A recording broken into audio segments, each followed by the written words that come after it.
তো আজকে আবার পৌর্ণমুখী ব্লগ নিয়ে তোমাদের সামনে ব্লগ দিতে চলে যাচ্ছি। তো একটু আগে আমি করলাম হচ্ছে ছেলে সিঙ্গেল শট, আর এখন চলে গেছি গঙ্গা জল ভর্তি। আর এর আগে আমি তোমাদের ভিডিও করে দেখাতেই পারিনি, কেন না এত এত এত সময় লেগেছে এই বাড়ি কাজ করতে, তোমাদের কি কব। তো গাইস কোনোদিনও শুনছো তোমরা 5টার সময় জল ভর্তি বেরোয়? তো এইবারই 5টার সময় জল ভর্তি বেরিয়েছে, আর আমরা এখন জল ভর্তি যাচ্ছি। আর ওয়েদার দেখি তোমরা বুঝতে পারতে চাও, পুরো সন্ধি হয়ে গেছে সন্ধি। তো আমরা জল ভরি আসতে আসতে 6:30 বেজে গেছে।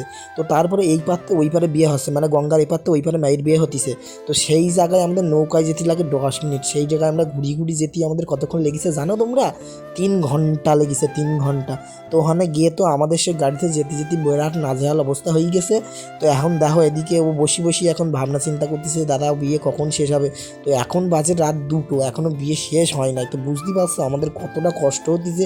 আর ওই বাড়ি আমরা গেছি সকাল 10টার সময়, 10টা না সরি ভুল বলি ফেললাম তোমাদের সামনে। আমরা ওই বাড়ি পৌঁছে গেছি 7টার সময়।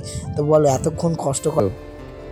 সো গাইস, চোখ একটা সেট আমাকে ঘুম নিয়ে দাঁড়াই রয়েছি এখন এই রেলগেটের সামনে। কি পদ্মুক কপাল দেও, রেলগেট পড়ছে।